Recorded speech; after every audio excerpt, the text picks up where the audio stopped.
probably don't know me, but I am one of those 0.01 percenters that you hear about and read about, and I am by any reasonable definition a plutocrat.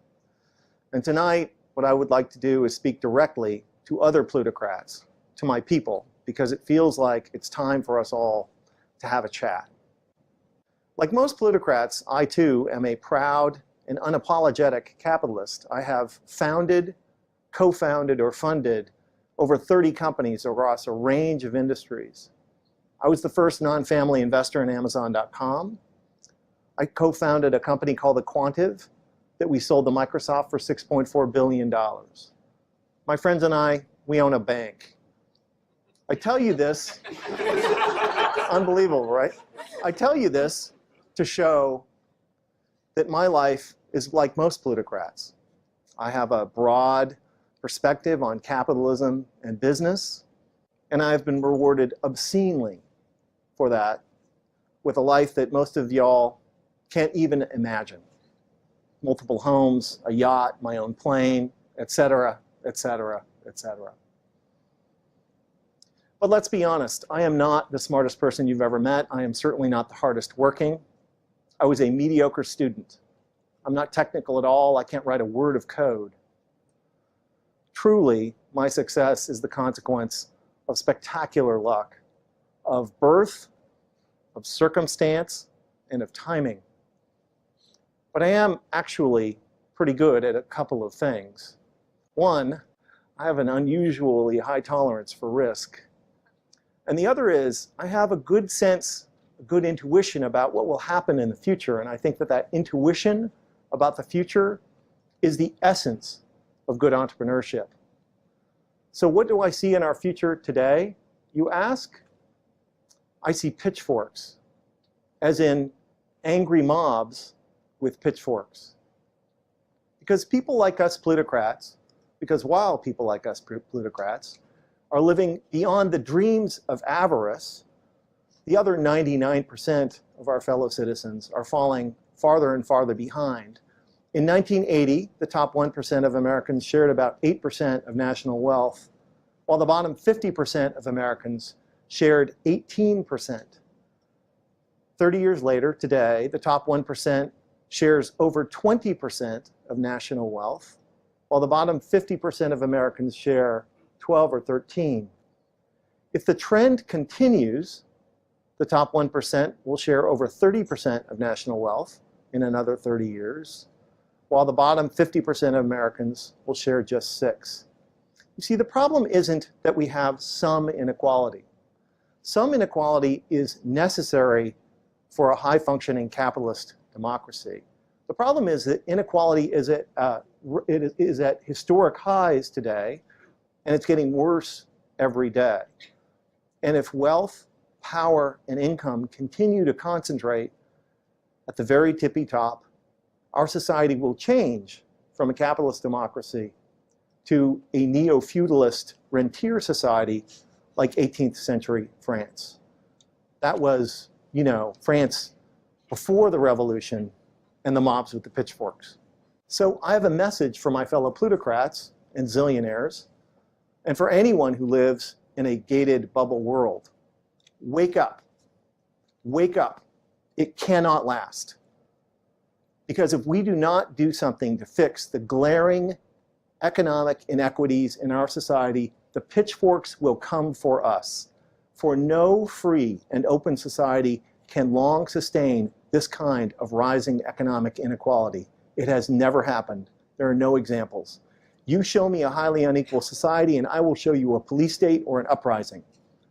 The pitchforks will come for us if we do not address this. It's not a matter of if, it's when. And it will be terrible when they come for everyone, but particularly for people like us plutocrats. I know I must sound like some liberal do-gooder. I'm not. I'm not making a moral argument that economic inequality is wrong. What I'm arguing is that rising economic inequality is stupid and ultimately self-defeating. Rising inequality doesn't just increase our risks from pitchforks, but it's also terrible for business too. So the model for us rich guys should be Henry Ford. When Ford famously introduced the $5 day, which was twice the prevailing wage at the time, he didn't just increase the productivity of his factories, he converted exploited auto workers who were poor into a thriving middle class who could now afford to buy the products that they made. Ford intuited what we now know is true, that an economy is best understood as an ecosystem and characterized by the same kinds of feedback loops you find in a natural ecosystem. A feedback loop between customers and businesses. Raising wages increases demand, which increases hiring, which in turn increases wages and demand and profits. And that virtuous cycle of increasing prosperity is precisely what is missing from today's economic recovery. And this is why we need to put behind us the trickle-down policies that so dominate both political parties and embrace something I call middle-out economics. Middle-out economics rejects the neoclassical economic idea that economies are efficient, linear, mechanistic, that they tend towards equilibrium and fairness, and instead embraces the 21st century idea that economies are complex, adaptive, ecosystemic, that they tend away from equilibrium and toward inequality, that they're not efficient at all, but are effective if well managed. This 21st century perspective allows you to clearly see that capitalism does not work by effectively allocating existing resources. It works by effectively creating new solutions to human problems. The genius of capitalism is that it is an evolutionary solution-finding system. It rewards people for solving other people's problems. The difference between a poor society and a rich society, obviously, is the degree to which that society has generated solutions in the form of products for its citizens. The sum of the solutions that we have in our society really is our prosperity, and this explains why companies like Google and Amazon and Microsoft and Apple and the entrepreneurs who created those companies have contributed so much to our nation's prosperity. This 21st century perspective also makes clear that what we think of as economic growth is best understood as the rate at which we solve problems. But that rate is totally dependent upon how many problem solvers, diverse, able problem solvers we have, and thus how many of our fellow citizens actively participate, both as entrepreneurs who can offer solutions and as customers who consume them. But this maximizing participation thing doesn't happen by accident. It doesn't happen by itself. It requires effort and investment, which is why all highly prosperous capitalist democracies are characterized by massive investments in the middle class and the infrastructure that they depend on.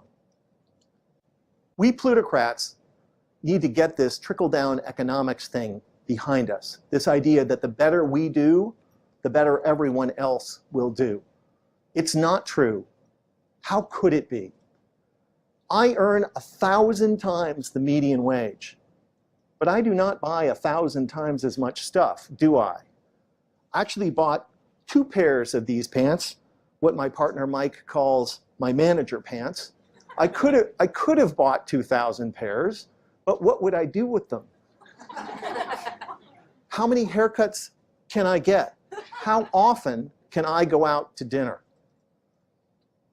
No matter how wealthy a few plutocrats get, we can never drive a great national economy. Only a thriving middle class can do that.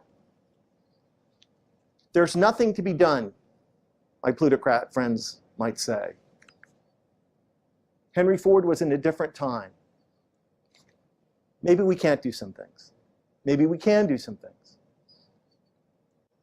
On June 19th, 2013, Bloomberg published an article I wrote called "The Capitalist Case for a $15 Minimum Wage."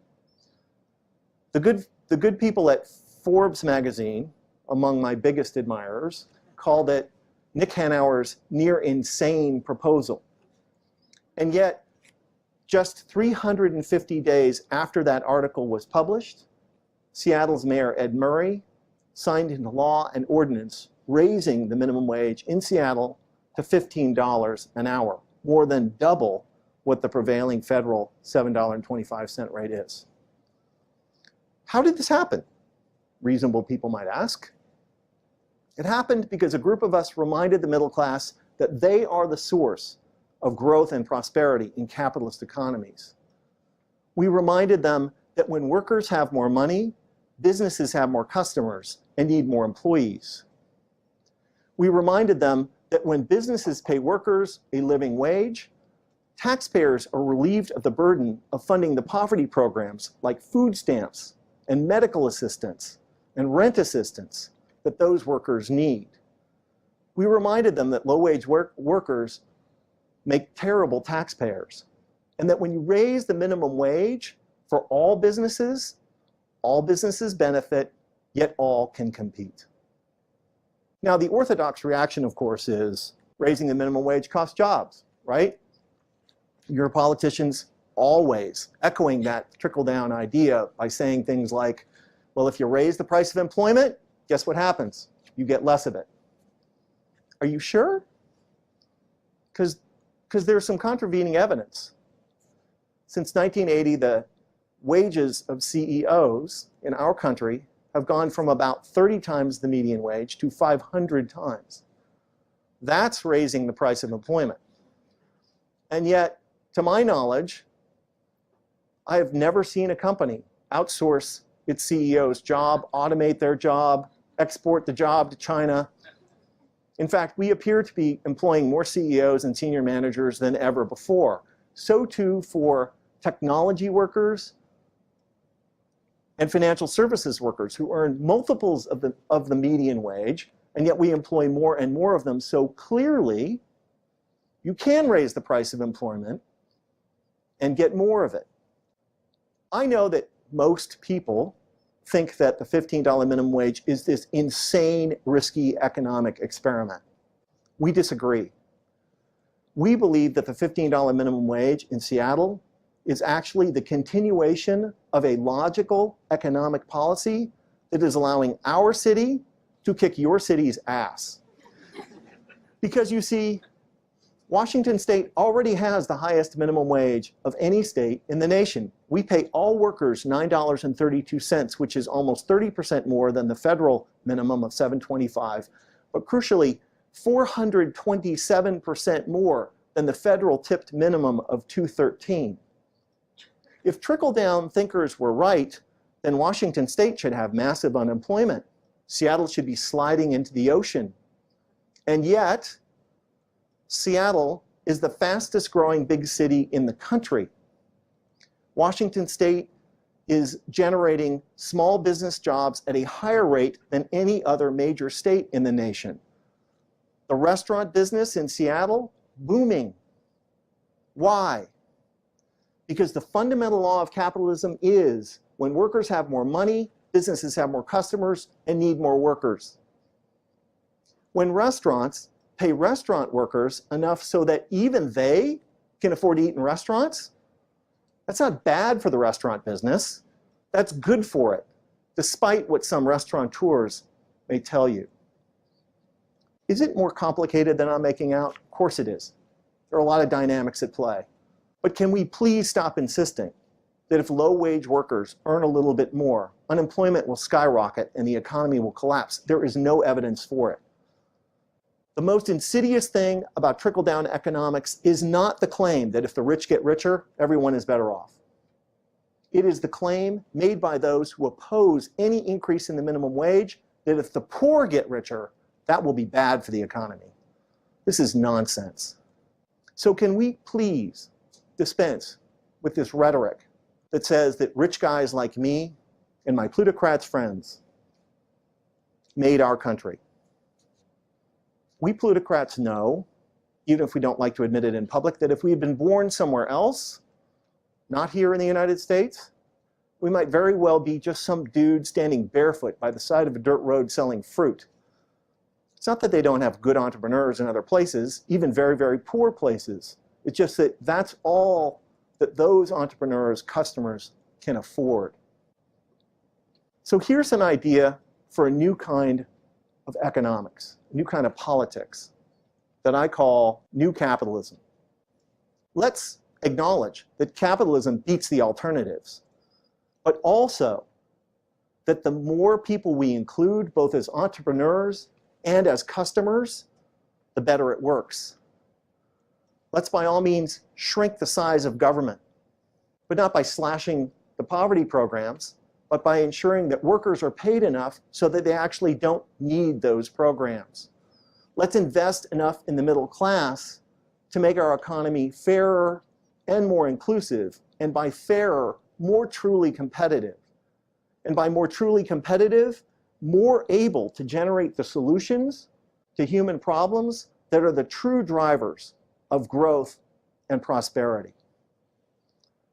Capitalism is the greatest social technology ever invented for creating prosperity in human societies if it is well managed.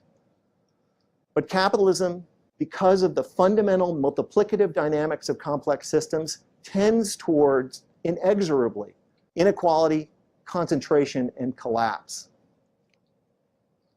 The work of democracies is to maximize the inclusion of the many in order to create prosperity, not to enable the few to accumulate money.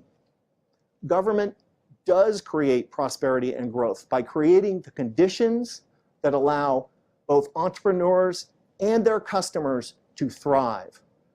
Balancing the power of capitalists like me and workers isn't bad for capitalism, it's essential to it. Programs like a reasonable minimum wage, affordable health care, paid sick leave, and the progressive taxation necessary to pay for the important infrastructure necessary to the middle class, like education, R&D. These are indispensable tools shrewd capitalists should embrace to drive growth, because no one benefits from it like us. Many economists would have you believe that their field is an objective science. I disagree. And I think that it is equally a tool that humans use to enforce and encode our social and moral preferences and prejudices about status and power.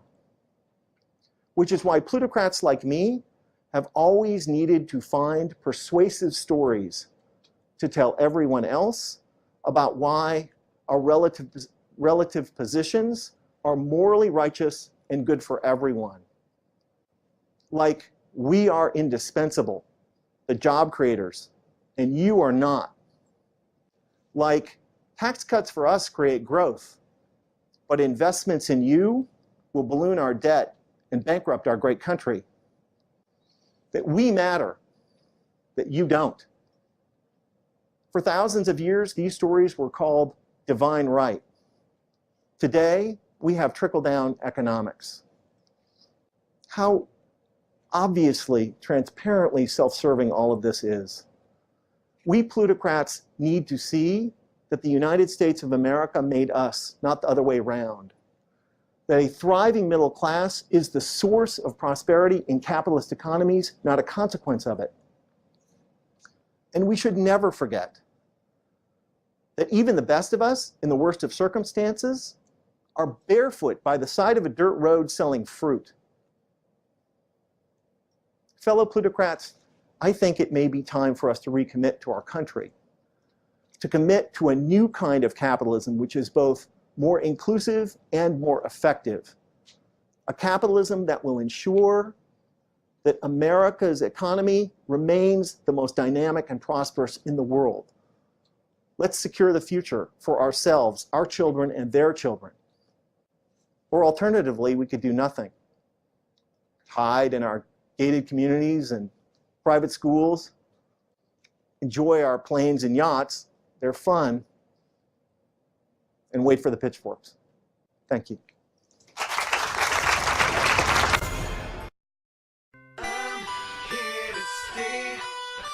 Behind this control world, I'll still play